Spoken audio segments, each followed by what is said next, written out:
Muy buenos días. Vamos a comenzar nuestra reunión. El día de hoy vamos a continuar viendo lo que la Escritura tiene que enseñarnos acerca de lo que es la luz del mundo, y me refiero a lo que vimos la semana pasada. No terminamos de cerrar el momento que estamos estudiando, y el día de hoy vamos a continuar leyendo el capítulo 4 de Mateo a partir del versículo 12. Si usted recuerda, la semana pasada hicimos un análisis acerca de lo que existió entre el versículo 11 y el versículo 12 de Mateo 4. Voy a retomar la lectura en Mateo 4, versículo 12 en adelante. Tenemos muchas cosas muy interesantes el día de hoy que ver acerca de lo que esta escritura tiene que enseñarnos. Dice Mateo 4, versículo 12: cuando Jesús oyó que Juan estaba preso, volvió a Galilea, y dejando a Nazaret vino y habitó en Capernaum, ciudad marítima en la región de Zabulón y de Neftalí, para que se cumpliese lo dicho por el profeta Isaías, cuando dijo: tierra de Zabulón y tierra de Neftalí, camino del mar al otro lado del Jordán, Galilea de los gentiles. El pueblo asentado en tinieblas vio gran luz, y a los asentados en región de sombra de muerte, luz les resplandeció. La semana pasada iniciamos en lo que es esta sección de la Escritura, y vimos que hay una brecha entre los versículos 11 y 12, y hablamos acerca de esta brecha y de los eventos que ocurrieron entre el versículo 11 y 12, y fuimos a Juan capítulo 1, 2, 3 y 4, y vimos que los eventos que sucedieron tienen que ver con la brecha de tiempo que hay entre el versículo 11 y 12, porque recalcamos que Mateo ve a Jesús y lo expone en la Biblia, lo presenta como el Rey, a diferencia de Juan, que lo presenta como el Hijo del Hombre, el Hijo de Dios. Vemos que Mateo, su énfasis es presentarlo como el Rey, y aprendimos muchas cosas. Y antes de entrar a lo que es lo que Jesús va a hacer al comenzar su ministerio en la tierra, y antes de empezar a ver, creo que es importante resaltar algunos puntos que la Biblia nos permite ver.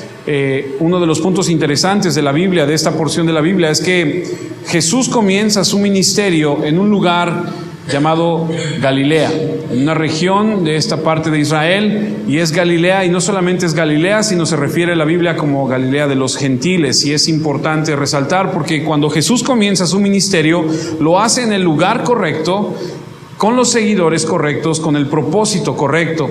Y creo que en este versículo 12 podemos ver el inicio de esto. Si me permite, voy a leer el capítulo 1 de Marcos, a donde se nos dice que Jesús no comienza su ministerio hasta que se cumple el tiempo. Marcos capítulo 1, versículo 14 y 15 nos dicen: después de que Juan fue encarcelado, y esto viene a recalcar lo que vimos la semana pasada, que no es hasta que se cumpliese el tiempo, dice: Jesús vino a Galilea predicando el evangelio del reino de Dios, versículo 15, diciendo: el tiempo se ha cumplido. Entonces, una vez más vemos que Jesús no comienza su ministerio hasta que llegase el momento exacto. Dice: y el reino de Dios se ha acercado, arrepentidos y creed en el evangelio. Y creo que el principio que aprendimos es que Dios tiene todas las cosas marcadas en su propio tiempo, y nos corresponde a nosotros, sus hijos, los cristianos, funcionar dentro de ese tiempo de Dios, ser pacientes, esperar en Dios y actuar de manera coherente con su voluntad y con su plan, porque muchas veces nosotros queremos que se hagan las cosas en nuestro tiempo, a nuestra manera, en el tiempo que nosotros requerimos o pensamos, y decimos: Señor, ya, Señor, ya. Y cuando Dios dice: no, todavía no es el tiempo. Y Jesús nos da una gran enseñanza, que a partir de que Él va a comenzar su ministerio, no lo comienza hasta que se cumplió el tiempo que Juan fue encarcelado. Fue como el banderazo para que Jesús entrara en escena. Vimos y aprendimos que Juan el Bautista sale de escena al ser encarcelado, y entra Jesús en escena. Ahora, yo no sé si usted se ha preguntado, yo soy muy preguntón y me gusta siempre estar: ¿y por qué esto? ¿Y por qué el otro? Y yo no sé si usted se preguntó alguna vez: ¿por qué Jesús no comienza su ministerio en Jerusalén? ¿Por qué Jesús no comienza en la ciudad de Jerusalén su ministerio, sino comienza su ministerio en Galilea? Porque si usted lee, y eso estamos haciendo a través del estudio de Mateo, vamos viendo poco a poco, paso a paso, versículo a versículo, y a veces hasta letra por letra, o más bien nombre por nombre. ¿Por qué? Bueno, Jesús comienza en Galilea, en la región de Galilea, porque así estaba estipulado. Y el día de hoy quiero llevarlos en una clase de geografía, así que si me permite, le voy a enseñar a través de algunos mapas qué es lo que está sucediendo. El primer mapa que vamos a ver el día de hoy es la región de Galilea, y si me permite me voy a hacer un ladito para que usted pueda verlo, que no sé si se va a viciar. ¿No? Bueno, ahí lo cuidas. No sé si lo alcanza a ver, pero este mapa es el mapa de Galilea. En este mapa podemos ver algunos detalles muy importantes que seguramente no alcanza a ver muy bien, pero yo le voy a señalar. Galilea es un lugar en la región de Galilea, está alrededor de lo que se le conoce como el mar de Galilea, o el lago de Galilea, y en este lugar Jesús hizo muchos milagros. Quería yo señalarle con el láser, pero no se alcanza a apreciar por lo de la pantalla, así que me voy a acercar un poco. Aquí en este lugar, hasta arriba, se ve un lugar que se llama Capernaum. Ahí en este mapa dice Capernaum, en este lugar de Galilea, que es el lago. Todo alrededor estamos viendo que hay lugares muy importantes en todo el ministerio de Jesús. Por ejemplo, en la región de Galilea, en esta región, vemos que Jesús hizo numerosos milagros. En este lago, en este mar de Galilea, es donde Jesús calmó la tormenta. ¿Lo ha leído? ¿Se acuerda? Bueno, en este lugar Jesús se baja de la embarcación, alcanza a los discípulos, y Pedro le dice: si eres tú, baja, manda que me baje yo, y ahí es en ese lugar también.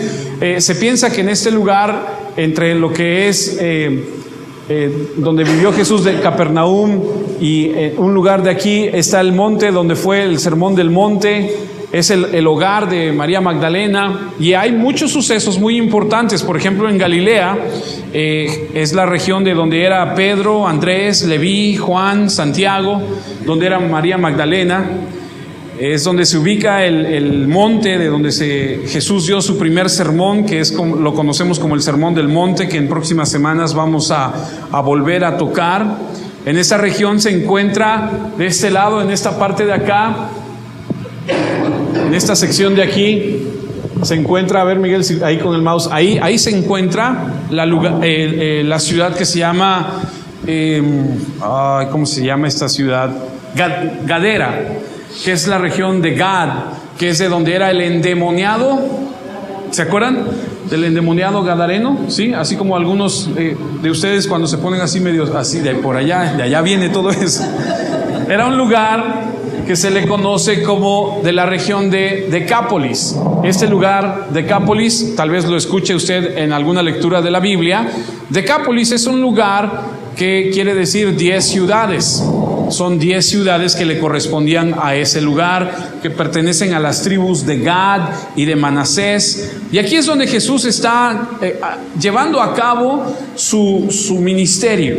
Ahí en este lugar a donde les dije, donde está el endemoniado gadareno, ahí Jesús, cuando libera al endemoniado gadareno, le ordena a la legión de demonios que se vayan a un hato de cerdos, y los cerdos se van sobre un precipicio y se mueren. Eran como 2000, dice la Biblia. Y por detalles tan específicos podemos darnos cuenta de muchas cosas que están sucediendo, porque en este lugar, en el tiempo de Jesús, en esa región de Israel, era un lugar bastante difícil, era un lugar a donde había gente bastante complicada. Se cree que por ejemplo, el hecho de que hubiese un hato de cerdos en este lugar nos arroja luz que en ese lugar había muchos gentiles. Los gentiles son personas que no son judías. Los judíos tienen al cerdo por un animal impuro. No lo tocan, no se relacionan con él, no le dan, no lo crían, no tienen nada que ver con el cerdo. Y tan ricas que son las carnitas y los chicharrones, pero ellos no lo acostumbran. Y cuando leemos que el endemoniado gadareno es liberado por el Señor y los espíritus que están dentro de él se van a un hato de cerdos, y estos cerdos se caen por un precipicio y se mueren, y el responsable de este hato de cerdos le dice: oye, ¿y ahora qué va a pasar? vemos que hay gente que no es judía por el simple hecho de que los judíos no tienen nada que ver con esos animales. Y desde ahí empezamos a ver que es una región a donde no está solamente el judío presente, sino otros tipos de pueblos. Es un lugar a donde, según el historiador, no sé si a usted le guste leer historia, pero si a usted le interesa, Flavio Josefo escribe, es un historiador judío.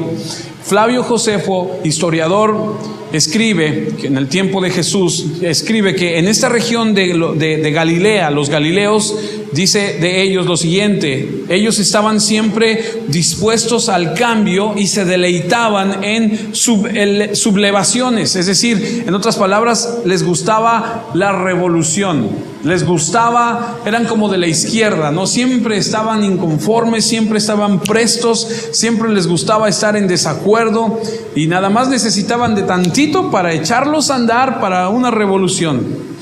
Dicen los historiadores que si tú necesitabas gente para que se hiciera un mitin o se levantaran, tú podías ir a la región de Galilea y convocar, y de inmediato se juntaban. ¿Y de qué se trata? ¿Y a dónde vamos? Y sí, y el pueblo unido, de allá viene todo eso.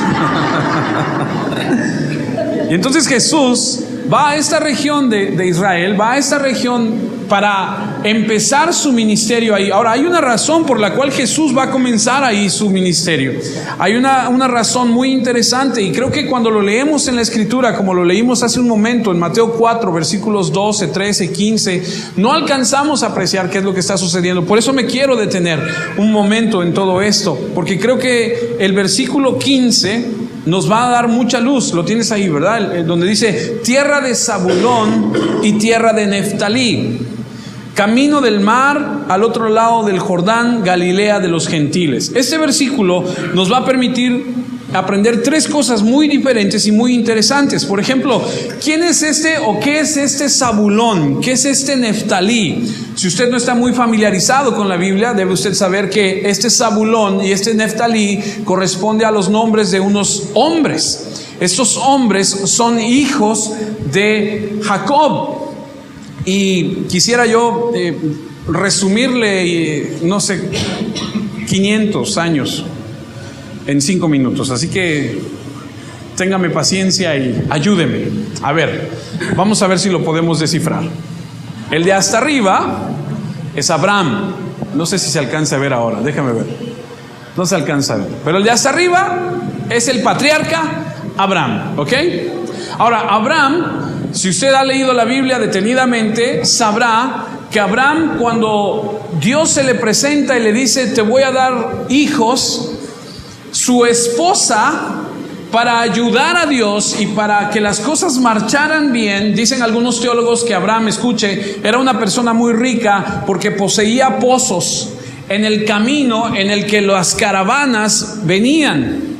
Y cuando las caravanas llegaban a su tierra, tenían que abastecerse de agua y de alimento. Y eso aquí y en China vale dinero. ¿Me entiende?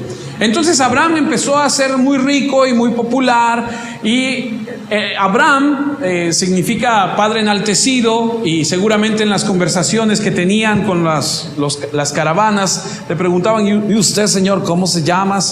Y le decía: no, yo me llamo Abraham, pero no tiene hijos. Y entonces era algo vergonzoso decir: soy padre enaltecido y no tengo ni un hijo. Entonces la esposa, por ahí se le ocurre decirle a Abraham: pues llégate a mi esclava. Y entonces vemos que aparece en escena Agar. Allá está Agar. Agar es la esposa, la esclava de la esposa, y con ella tiene un hijo que se llama Ismael, padre actual de los árabes. Después se cumple el tiempo y el Señor le da a Abraham la oportunidad de tener su hijo con su esposa, y entonces Sara tiene a Isaac, que es el prometido de Dios, ¿ok?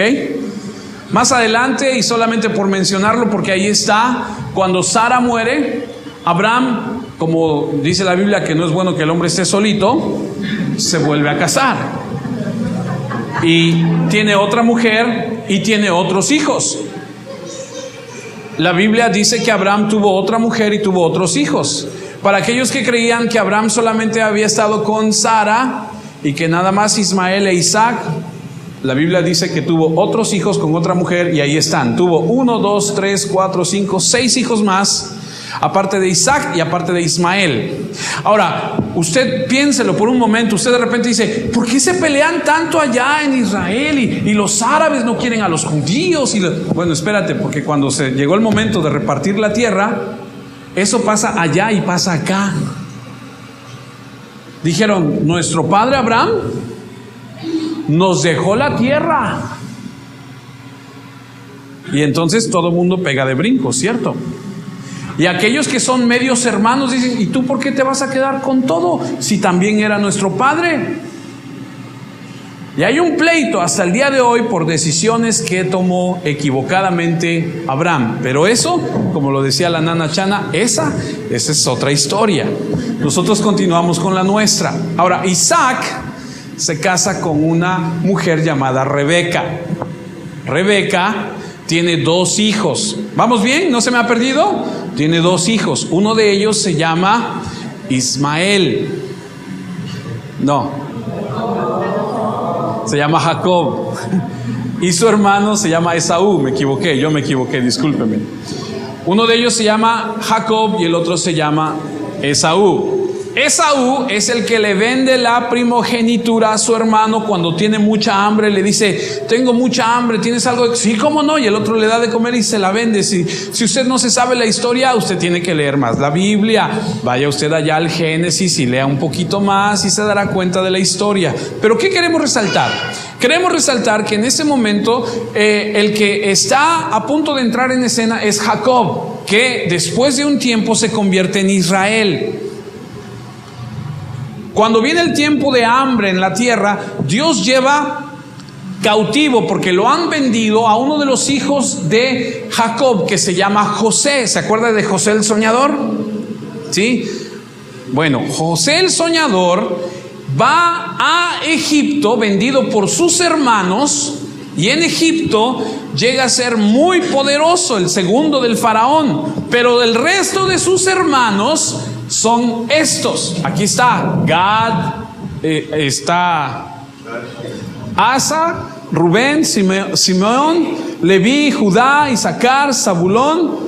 Aquí está Joseph, es José, está Benjamín, está Dan y está Neftalí. Ahora escuche, aquí está Neftalí, tierra de Neftalí, y aquí está Gad, Simeón, Isaacar, Zabulón. Aquí está, y tierra de Zabulón. Ahora, ¿por qué es que están estos ahí? Podríamos continuar la historia, pero después tendríamos que meternos a otros temas muy interesantes, pero la vamos a dejar ahí. Lo único que quiero resaltar es que de estos hijos de Jacob están los 2 que le quiero resaltar el día de hoy. Uno de ellos es, como dice, Zabulón, y el otro es Neftalí. Neftalí y Zabulón. Estos 2, cuando se trata de llegar, son más de 500 años de historia, ya están en Egipto, porque no hay comida en la región. Ya están en Egipto, ya crecieron. El faraón dice, son muchos, los vamos a hacer esclavos. Y luego viene el príncipe de Egipto, vio la película por lo menos, o fue a ver la de Éxodo, esa que sacaron apenas. Bueno, salen de Egipto porque Dios les dice, les voy a dar una tierra. Cuando ya salen de Egipto, van con Moisés, pero Moisés llega un momento donde se muere y se levanta otro que se llama Josué, y Josué les dice, vamos a conquistar la tierra que Dios nos dio, ¿ok? Ahora, todo esto para llegar al punto donde quiero. A ver, ahí está la otra, porfa. Tierra de Zabulón era la... Sí, estamos ahí, ¿verdad? Tierra de Zabulón. Bueno, perdóneme, me regreso, es que me emociono. ¿Tú te equivocaste? Ok, seguimos en tierra de Zabulón, tierra de Neftalí. Son hijos de Jacob, nietos de Abraham, que van a heredar la tierra prometida, ¿ok? Ahora, cuando estos van ya a conquistar la tierra prometida, hay un lugar que está en esa tierra prometida, hay gente que está ocupando ese lugar, y Dios les dice, es tuya, nada más que hay una cosa, tienes que sacar a la gente que hay ahí. Tienen que conquistar a la tierra. El problema, amados, es que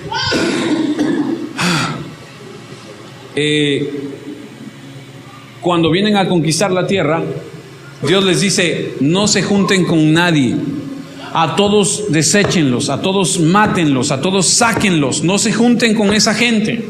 Y allá en Josué 9, usted lo puede leer después en su Biblia, cuando escuchan que ya vienen conquistando la tierra, unos moradores de la tierra se ponen listos y engañan a Josué y le dicen: no hombre, nosotros venimos de muy lejos, mira, venimos todos harapientos y nuestro pan ya está todo enmohecido, y no hombre, hemos viajado muchísimo, no nos mates por favor. Y la historia cuenta que Josué les dice: ok, está bien, no los voy a matar. Y después descubre que viven ahí a la vuelta. Y entonces se enoja y les dice: me hicieron jurar que no los matara, no los voy a matar, pero van a servir al templo de nuestro Dios ustedes y sus hijos y todas las generaciones después. Eso trajo una de problemas como no tiene idea, porque la orden de Dios era: no te juntes con ellos. A ver, vamos a ver si podemos ver el otro. Ok, esa es la tierra que tienen que conquistar. Esta tierra está llena de todos los pueblos amonitas, moabitas, edomitas. ¿Usted sabe quién es Edom en la Biblia? Edom es Esaú, el que le vendió la primogenitura a su hermano Jacob. Después se convierte en Edom y después se convierte en una región muy grande. Son los edomitas. Es como decir: ahí están los jarochos, ¿no? Para que vaya usted entendiendo un poquito, ¿ok? Porque son regiones de Israel, ¿ok? Los edomitas son de cierto pueblo, de cierta región, ¿ok? Ahora, son primos hermanos. Son primos hermanos, ¿ok? Estos edomitas con los israelitas. Los moabitas, ¿usted sabe quién son los moabitas? Los moabitas son los hijos de la relación que hubo entre las hijas de Lot y él. ¿Se acuerdan cuando Dios destruye Sodoma y Gomorra?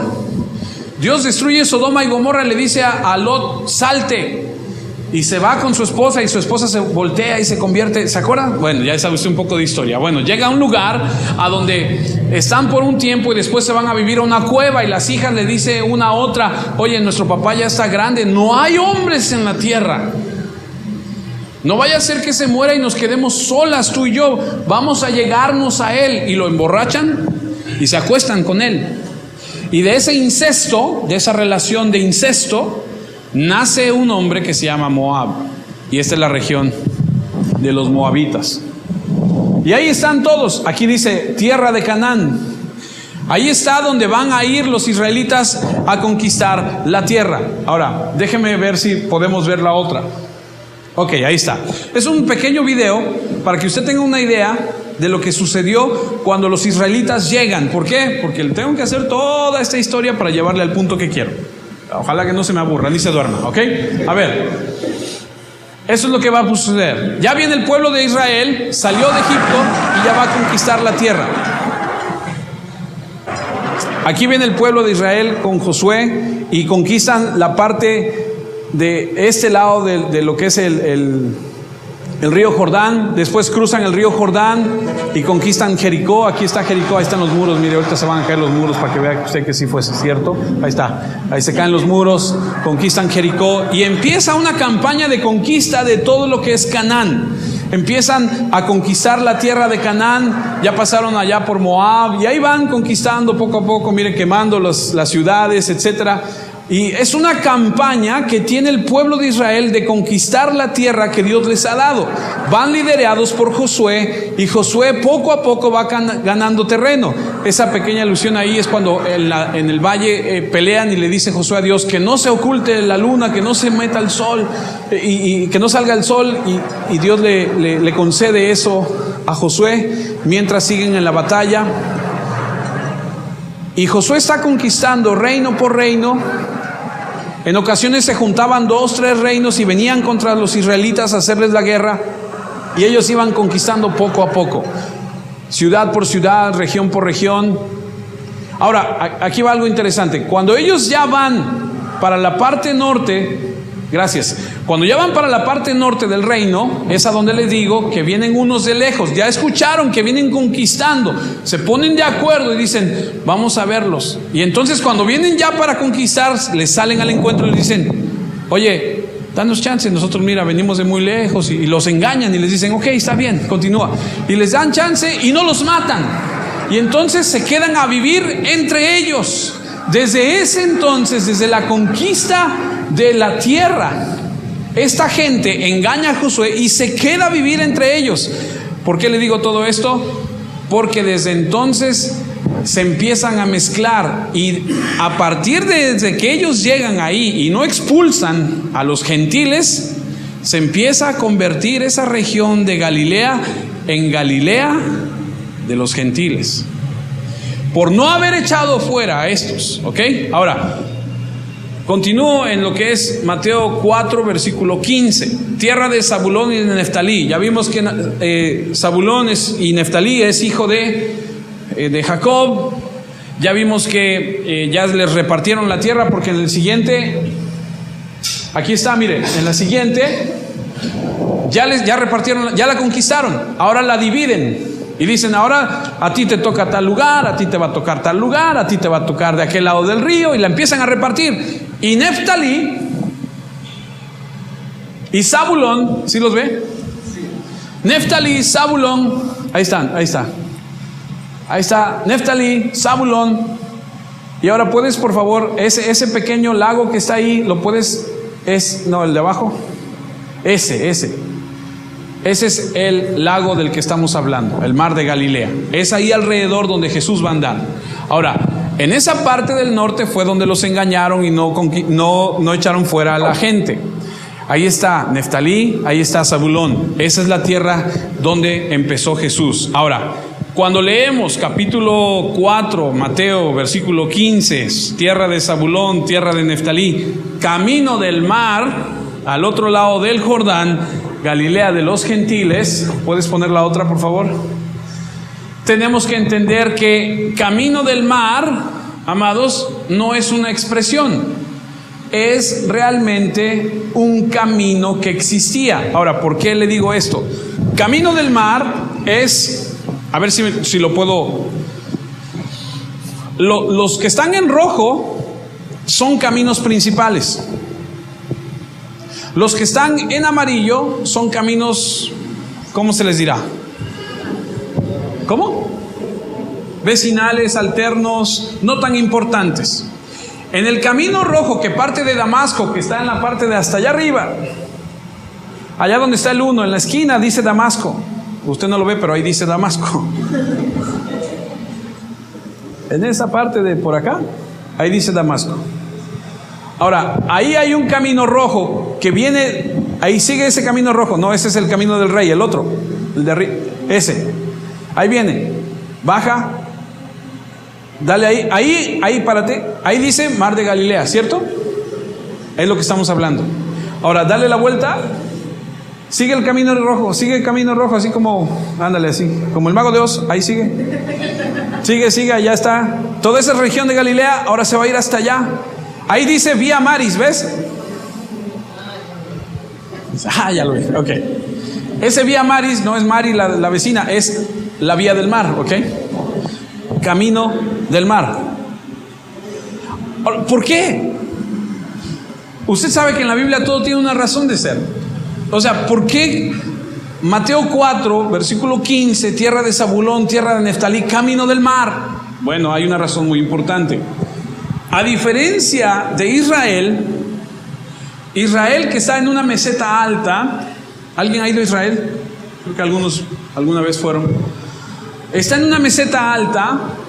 Los caminos que llegan a Israel eran caminos vecinales, no tan importantes. Es decir, los mercaderes que venían desde Damasco e iban hasta África, tomaban el camino del mar y pasaban por Galilea. Tú dices, ¿y? Bueno, hay una razón muy importante. Hay una afluencia de influencias que hizo cambiar la mentalidad de los judíos. Cuando se empezaron a llevar, a relacionar, a comprar, a vender, a intercambiar con otras culturas, se dieron cuenta, estaban listos, estaban preparados para abrazar lo que Jesús tenía que decirles. No eran tan tradicionalistas como en Jerusalén. El camino del mar que leemos aquí era un camino muy importante, a donde venían los mercaderes, a donde pasaba tanta gente. Y tú te imaginas a Jesús, perdónenme, pero Jesús quería que el evangelio se fuera a todo el mundo, ¿cierto? Empieza en Galilea porque hay un lugar a donde hay un tráfico impresionante de gente que, al ser compartida su palabra, lo llevará hasta el último rincón del mundo. Porque era un tráfico, una vía por donde transitaba mucha gente, el camino del mar. Vía Maris, viene de Damasco, baja hasta Galilea, le da la vuelta a Galilea, se va hacia Egipto y se sigue hasta África. Camino del mar.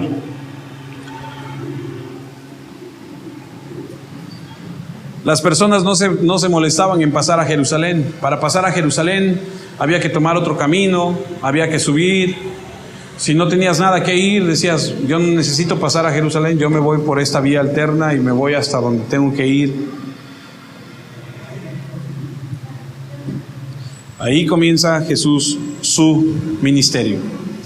Siguiente, volvemos a retomar el capítulo 4, versículo 15. Tierra de Zabulón y tierra de Neftalí, camino del mar, al otro lado del Jordán, Galilea de los gentiles. Ahora creo que estamos entendiendo un poco más por qué es que se le llama Galilea de los gentiles. Pero este Galilea de los gentiles era también un nombre de burla de parte de los judíos hacia a los de Galilea, porque se habían mezclado mucho con otras culturas. Ahora vamos a ver el por qué. Allá arriba, donde dice provincia de Siria, a su izquierda, en otra línea, en otra línea ya dice esa, muchas gracias. Ahí están los fenicios. ¿Se acuerda cuando íbamos en primaria y nos enseñaron acerca de los fenicios? ¿Sí? ¿Se acuerda? Bueno, los fenicios a un lado, el norte los de Siria y abajo los de Samaria. Entonces, los vecinos eran extranjeros. Están los sirios, están los fenicios y están los samaritanos, los de Samaria. Y entonces alrededor de esta región de Galilea hay mucho gentil. Y Jesús, en lugar de decir voy a ir a predicar, a comenzar mi ministerio a Jerusalén, la ciudad de Dios, me voy a ir a una región llena de personas que me necesitan desesperadamente porque viven en oscuridad total. ¿Los israelitas conocían de Dios? Claro. ¿Tenían años? Claro que sí.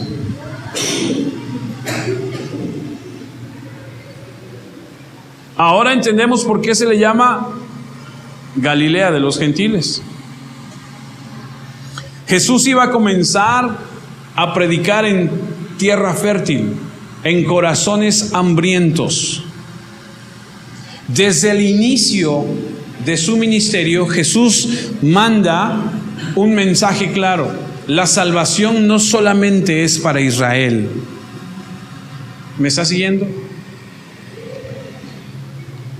Después llegaría a Jerusalén, sí, pero en Jerusalén él sabía que le darían con la puerta en la cara y lo clavarían a una cruz. Y dijo, si voy a Jerusalén, inmediatamente me van a querer crucificar.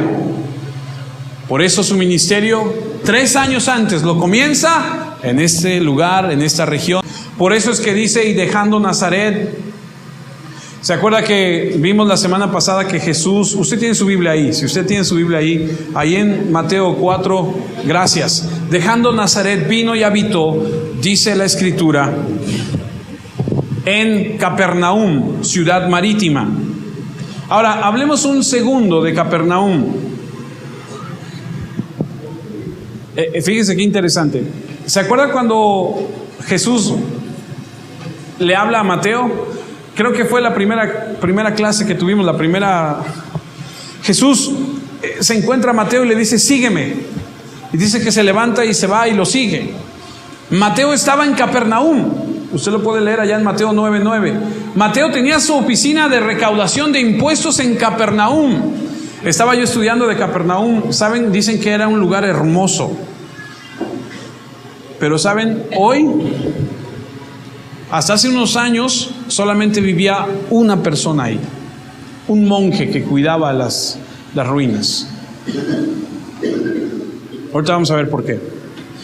Pero en ese entonces, una ciudad bonita, un lugar a donde había mucho tráfico de personas, Capernaum, Mateo está ahí, Mateo 9:9, lo puedes buscar en casa después. Dice la Biblia que Jesús sale de Nazaret, su ciudad, donde estuvo 30 años, y se va a Capernaum. Mateo 9:9, mire lo que dice, me impresionó cuando lo leí detenidamente. Entonces, entrando Jesús en la barca, pasó al otro lado y vino a su ciudad. Jesús había hecho de Capernaum su ciudad. Jesús había hecho su punto de partida, Capernaum. Ahí en Capernaum Jesús estaba, ahí vivió, ahí predicaba. De ahí iba y regresaba en Capernaum. Es un lugar estratégico porque podías llegar en barco o a través de cualquiera otra de las carreteras que hubiera. Por tierra era un lugar accesible.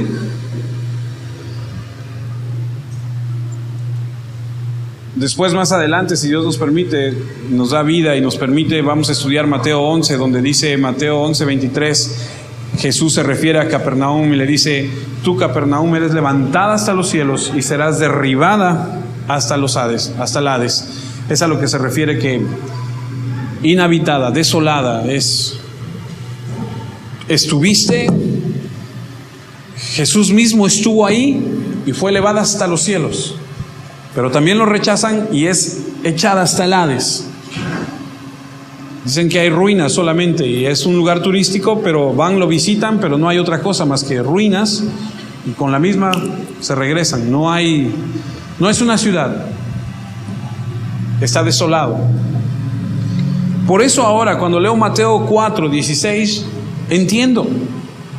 El pueblo asentado en tinieblas vio gran luz, y a los asentados en región de sombras de muerte luz les resplandeció. Ahora entiendo que en esa región asentada en tinieblas, el por qué dice la Biblia que estaban asentados en tinieblas. Pues era una región que estaba rodeada de gente que no adoraba a Dios, una mezcla impresionante de gente de diferentes culturas, gente que no adoraba al Señor, y ahí comienza el Señor. Ahí Él empieza su ministerio. Ahí en lo más oscuro es a donde la luz brilla más. Ahora, esta porción que acabo de leer de lo que es Mateo 4:16 es una porción de Isaías 9:1 y 2. Ahorita vamos a ir allá, pero antes de ir a Isaías 9:1 y 2, tengo que darle también un pequeño... Algunos dicen, no, ya no, por favor. Pero sí tengo que darle alguna pequeña reseña para que usted entienda. Mire, antes de leer Isaías 9:1 y 2, tenemos que ir hacia atrás un poco en la historia, e Isaías 8, 19, 20 y 21. No vayas allá todavía, déjeme que le diga algo. Cuando Isaías escribe esto, el pueblo de Israel está sumergido en una idolatría impresionante. ¿Ha escuchado usted hablar de Moloch? Para aquellos que no han escuchado hablar de Moloch, Moloch es un dios pagano al que adoran estos pueblos que están alrededor. Para que usted tenga una idea, a Moloch se le ofrecían los bebés y se aventaban los bebés al fuego. Sí, era una cosa impresionante. Dicen que los cananitas, esta región de donde estamos hablando, eran tan perversos, tan malvados, que cuando construían metían a los bebés, a bebés recién nacidos, los metían en ollas y los enterraban vivos en las paredes. como parte de una tradición que ellos tenían. ¿Ha escuchado usted hablar que una construcción grande no pegas, no amarras si no tiene un muertito? ¿Sí lo ha escuchado? Yo lo he escuchado mucho.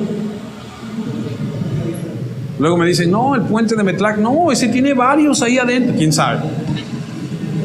Cada vez que pienso en eso me acuerdo de los cananitas. Era gente perversa, era gente malvada. Y Dios dice, hay que acabar con ellos. Esa gente adoraba a Moloch, le echaba a los bebés al fuego. Y entonces Isaías se levanta y predica contra de todo esto y lanza esa advertencia. Y Isaías 8, 19, 20, 21, cuando la gente les diga, busquemos ayuda en los médiums y adivinos que susurran y emiten murmullos, ¿Es que acaso no debe un pueblo consultar a sus pueblos y pedir a los muertos en favor de los vivos? Isaías les dice, cuando ustedes oigan que la gente diga, vamos a consultar a los médiums, a los adivinos, ¿acaso no podemos los vivos consultar a los muertos? Versículo 20, vayan entonces a la enseñanza y al testimonio, a la palabra de Dios. Y si lo que dicen los médiums y los adivinos no concuerda con la enseñanza y el testimonio, ciertamente para ellos no habrá amanecer. Es decir, están equivocados, están en tinieblas. La gente irá por el país afligida y hambrienta. Por la furia y el hambre mirará al cielo y maldecirá a su rey y a su Dios. Luego mirarán a la tierra y solo verán angustia y oscuridad, y serán arrojados a las tinieblas. Este es el contexto de lo que le voy a leer. Le das la vuelta a la hoja y viene Isaías 9, 1 y 2. Sin embargo, no habrá más tinieblas para los que sufrieron tal angustia, así como en el pasado. Las tierras de Zabulón y de Neftalí sufrieron gran humillación. En el futuro recibirán gran honor. ¿Sabe de qué está hablando? De lo que estamos leyendo en Mateo, que Jesús vendrá a sentarse ahí. Galilea, tierra de gente extranjera, por el camino del mar al otro lado del Jordán. La gente que caminaba en la oscuridad ha visto una gran luz. Ha brillado una luz para los que vivían en la tierra oscura. ¿Se da cuenta cómo Isaías desde entonces predice? Es tierra de gente extranjera. ¿Se da cuenta cómo Isaías está dando una profecía? Y luego y ahora entiendo y digo, pues con razón, Isaías 9, versículo 6, dice lo que dice. Isaías 9, 6, porque un niño nos ha nacido, hijo nos es dado, y el principado sobre su hombro, y se llamará su nombre admirable, consejero, Dios fuerte, Padre eterno, príncipe de paz. Yo me acuerdo que lo leía nada más en Navidad y yo decía, qué bonito, pero no sabía el trasfondo. Lo leía en Navidad y hasta lo cantamos, ¿verdad? Será grande, Hijo del Altísimo y mora, y lo cantamos y qué bonito, y lo ponemos en la cena de Navidad y todo, y no sabemos el trasfondo. Isaías escribe y dice, esta gente anda en oscuridad, están perdidos en su idolatría, pero viene un día donde en la tierra de Neftalí, de Zabulón, en la tierra de gente extranjera, ahí va a brillar una luz y será este hijo. Y entonces da la profecía, como el salmo que hoy leímos algunas profecías y a veces leemos algo y decimos, ¿quién sabe qué es eso? Dios en su gracia y en su gran misericordia me encanta, porque no va a los aristócratas, ¿sí se dice así? Aristócratas, perdónenme, maestra, discúlpeme. A los aristócratas, a los popis de Israel. No se va a Jerusalén a empezar a predicarles, se va a Galilea de los gentiles. Se va a donde está ese pescador llamado Simón, a donde está Andrés y Juan. Se va a donde vive María Magdalena a tener un encuentro con ella. Se va a esa tierra donde hace más falta la luz. Ese es el Dios que usted y yo tenemos. Jesús pasó la mayor parte de su vida, de su ministerio, en esta región.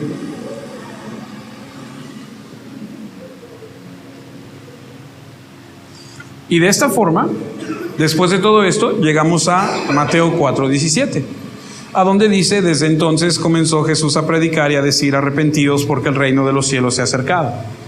Ahora, ¿qué significa arrepentirse? Ya lo vimos, arrepentirse significa cambiar de vida, que te conviertas, que des la vuelta, que cambies de opinión, de propósitos, de dirección, que en tu corazón haya un cambio, que te conduzcas de manera diferente, que externamente se vean los cambios. Por eso Pedro, cuando se levanta en el día de Pentecostés y predica, el primer sermón dado a la iglesia como tal es: arrepiéntete y bautízate. El mensaje del arrepentimiento es una señal de una crisis espiritual. Tienes que dar la vuelta porque vas en una dirección equivocada, y eso es lo que Jesús vino a hacer. ¿A dónde? A Galilea de los gentiles, allá en aquella región de oscuridad. Y empezó a decir: arrepiéntanse, el reino de los cielos se ha acercado, el reino está aquí.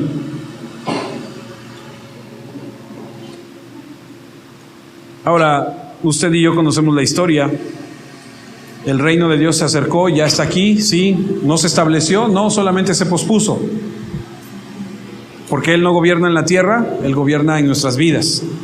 No hay paz en la tierra, pero hay paz en nosotros. El arrepentimiento es necesario, familia. Y a partir de este momento es que entraremos a un comienzo del ministerio de Jesús, a donde va a predicar el arrepentimiento. Y quiero tomar un segundo aquí. Mucha gente piensa que no debemos predicar, pero Jesús predicó. Jesús fue y predicó.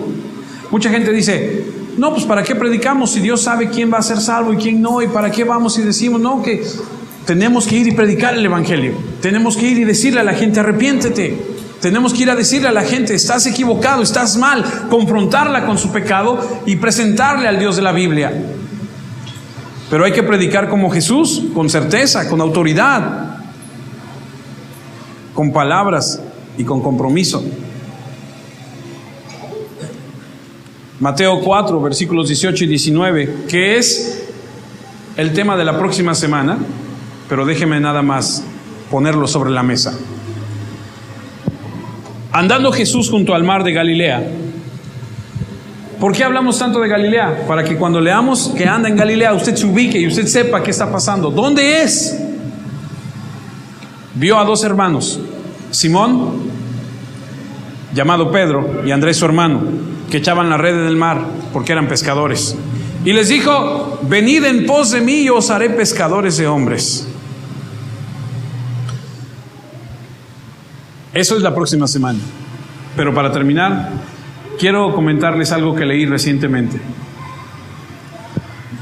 Hace unos días leí un artículo que me gustó mucho, que dice que en un lugar en una playa del mundo donde las aguas son turbulentas y son traicioneras, se estableció un lugar, una pequeña cabaña donde un grupo de hombres con una embarcación pequeña empezó a hacer una labor altruista de rescatar a aquellos náufragos, aquellas personas que estaban en peligro de ahogarse. Y empezaron. Era un lugar sencillo, chico. Al paso del tiempo, la gente empezó a escuchar que ellos rescataban, que ellos habían salvado a algunas personas, y un grupo de gente se empezó a involucrar y llegó y les dijo: qué buena labor hacen, quiero contribuir, ¿me puedo unir a ustedes?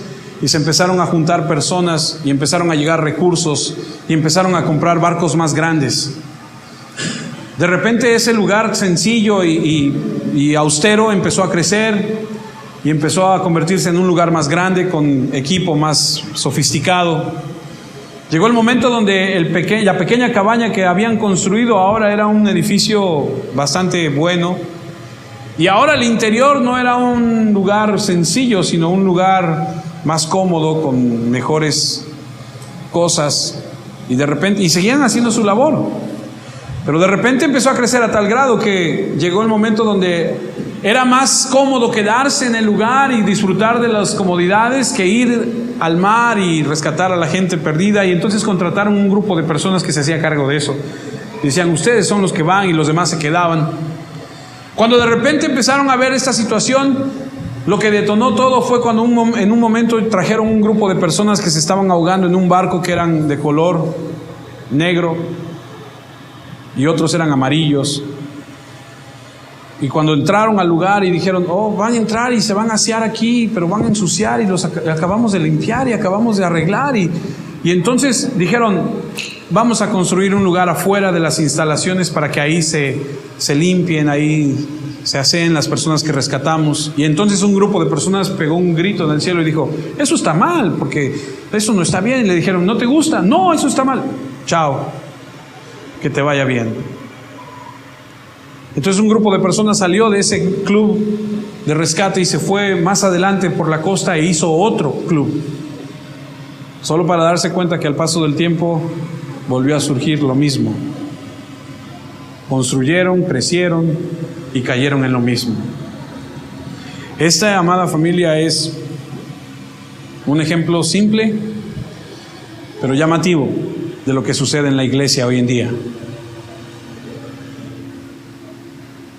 Porque en un mar donde la gente se está perdiendo, muchos de nosotros preferimos quedarnos, no hacer nada y disfrutar. Pero hay gente allá afuera que se está ahogando, perdiendo. Que Dios nos ayude, nos dé su sabiduría y su amor por su obra. Porque de lo que gracia hemos recibido, debemos dar de gracia. Termino con Lucas 19:10,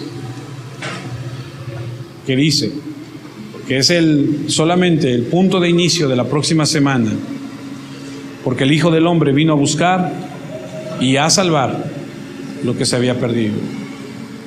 Por eso es que Pablo escribe y dice, desearía yo mismo ser anatema, separado de Cristo por amor a mis hermanos, los que son parientes según la carne. Por eso es que Moisés habla con Dios y les dice, prefiero que me arranques de tu libro si no les vas a perdonar sus pecados. Dicen que los puritanos, por ejemplo, John Knox dijo, dame Escocia, Señor, para Cristo, o me muero. Y que Wesley, el príncipe de los predicadores, dijo, el mundo es mi parroquia. La evangelización, amados, es el sollozo de los padres llorando toda la noche por un hijo perdido. Jesús quiere que vayamos al mundo y rescatemos a la gente que está perdida. Y entiéndase, rescatar no somos nosotros, es Él.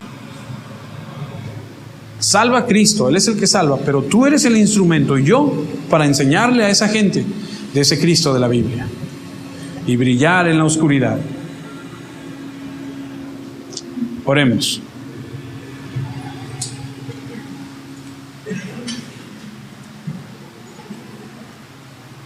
Señor, queremos en esta tarde darte gracias porque al estudiar tu palabra podemos darnos cuenta que hay tantas cosas que no sabemos, tantas cosas que necesitamos aprender. Señor, gracias porque en tu gran amor y en tu gran misericordia has extendido tu perdón para nuestras vidas. Gracias porque nos permites reunirnos, escuchar tu palabra, estudiarla. Oro porque tu palabra, Señor, quede grabada en nuestro corazón. Hagas una obra profunda, real en nuestra vida.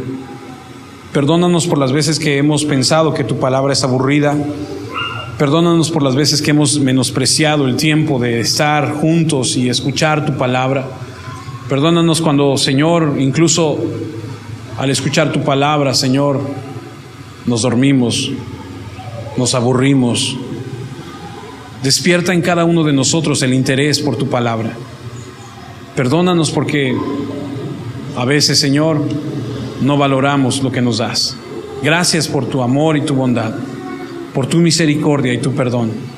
Haz de nosotros, de esta iglesia, una iglesia, Señor, que exalte y glorifique a tu Hijo Jesucristo en todo tiempo, en todo momento.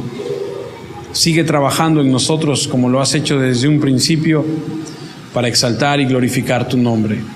Y a ti y solamente a ti por siempre sea la gloria. Amén, Señor. Amén.